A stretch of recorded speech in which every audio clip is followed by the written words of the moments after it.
Good day everybody, it's me again Lucky-kyun, and for today's video I'll be sharing to you different ways using color dodging tools.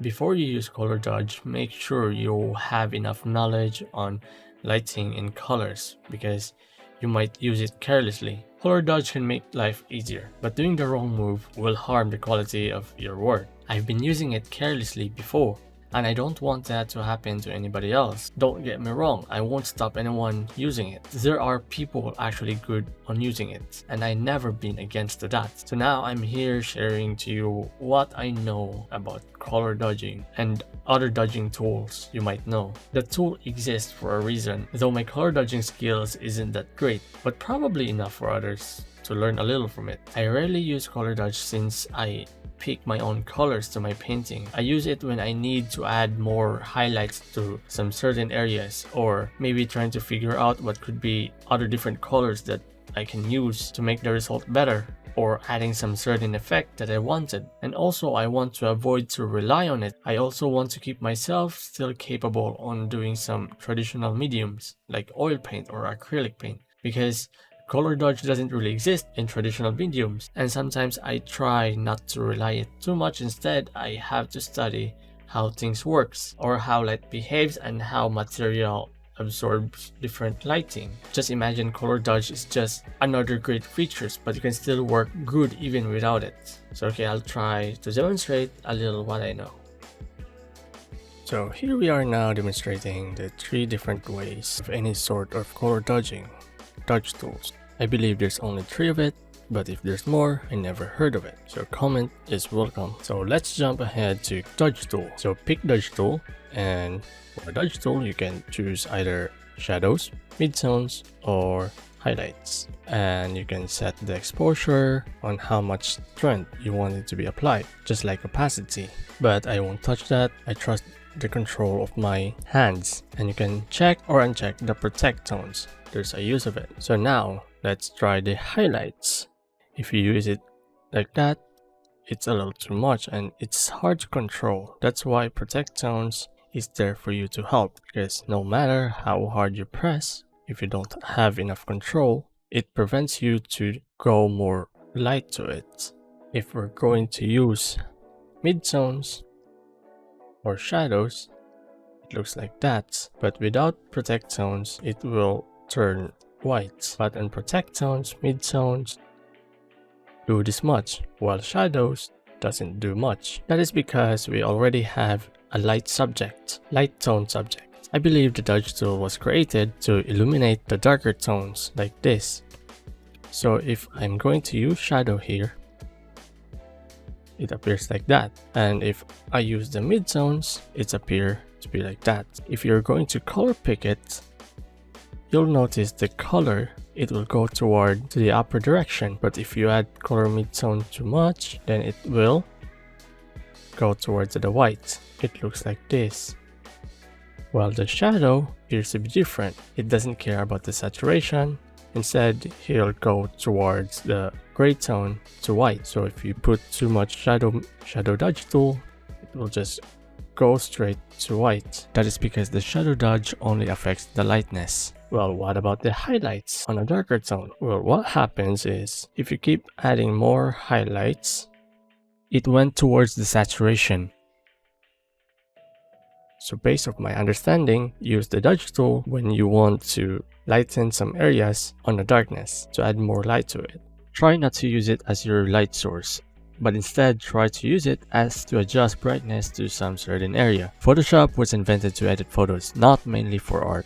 So this tool existed to lighten up the dark tones depending what you need. Most of the time I use it to add glow or brighten up some highlights on metal.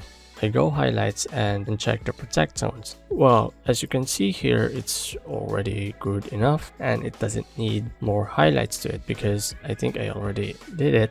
But so if ever I want to add more exposure and brightness to the certain area, it appears to be like that. It's actually good application to the metal. This is to tweak the brightness and glow of the metal. though the dodge tool can be used on different things. So that is the dodge tool for you guys. Now let's proceed to the brush color dodge.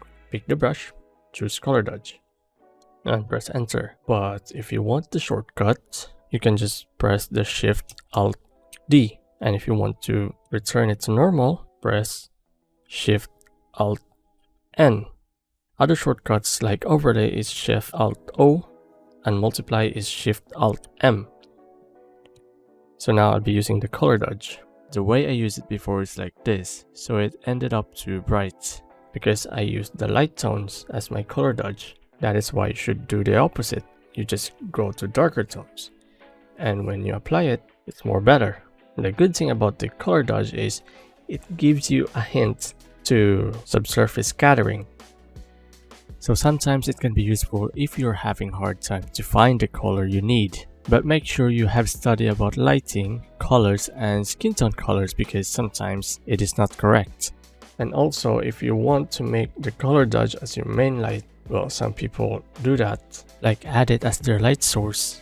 I don't advise to use it in same layer of your flat colors as what I did now. Though I always use this when I'm painting because I used to flatten my layers or use it to add more brightness or lighten up some certain areas, similar to the dodge tool but with color. Using it into darker tones is more effective as it brightens up the area with the color of the light you chose.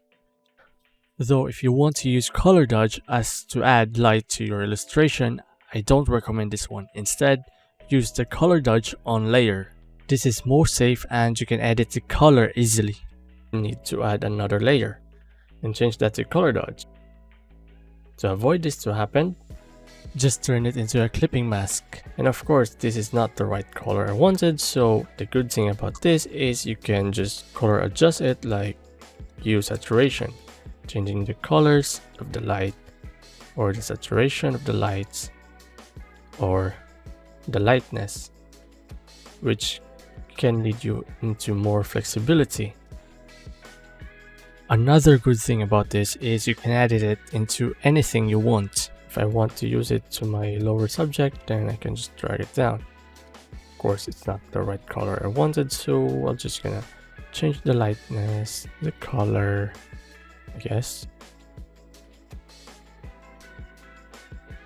I think I like this color, but of course I can change it, I can paint it. I always use eyedropper tool, so I set it to current layer so that I can color pick the color of this layer. So of course I'll be painting it as best as I could. I don't usually tweak the opacity of the layer. Instead, I rely on color picking it and perhaps find the right color I needed. But it's really up to you how to use it.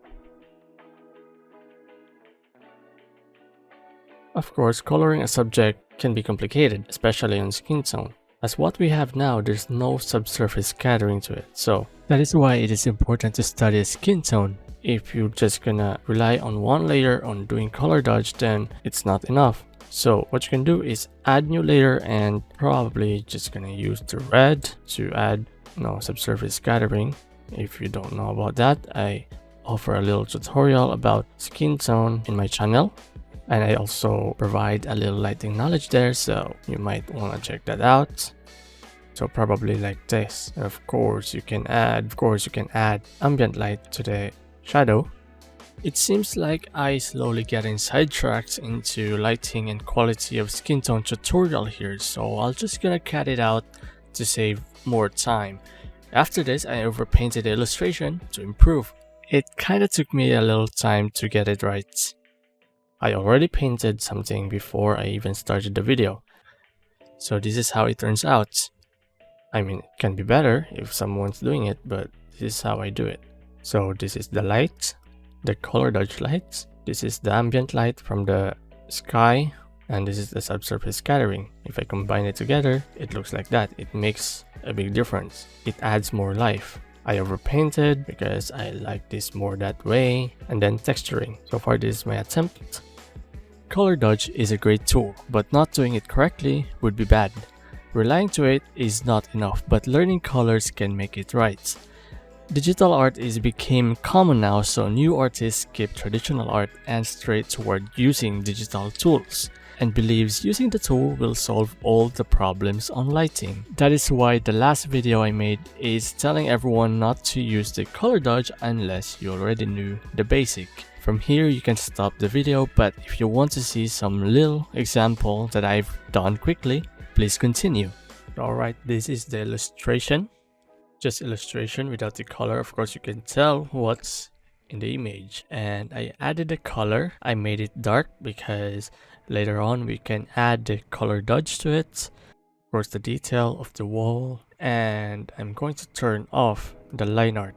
Once I turn that off, it looks like that. There's no details on it. That's because later when we add color dodge, the object will form its shape. Because what made the shape looks like a shape or three-dimensional, that is because of the light and shadows. So now I added the color of the character, and if I turned off the drawing, it looks like that, just flat colors. Later on you will see the magic once I add the lights. Just one layer light here, and see how big the difference can be. The details of the surroundings are now visible just because of the single light. All of these lights around are just bounce lights, caused by the light hitting the ground. We call it ambient light. If I turned off the vector mask, it looks like that. This is how the vector mask look like. Those are the areas illuminated by light. This is one of the reasons why it is important to learn how lighting works, especially on making a three-dimensional output. It doesn't only apply on background, it applies to everything else. Now I added more just to add more depth to it. I added some areas, adding more light to make it good looking, I think.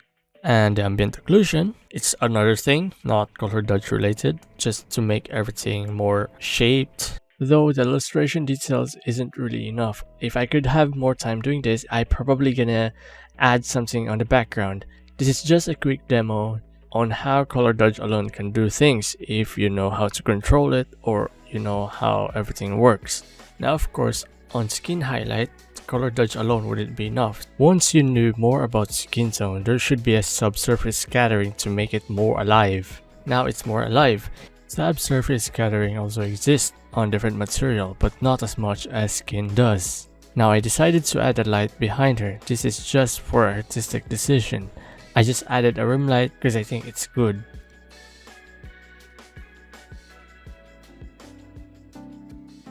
So thank you for watching this video, and I hope it gave you some information you need. Please leave a like if you like this video and make sure to subscribe for more art topics in the future.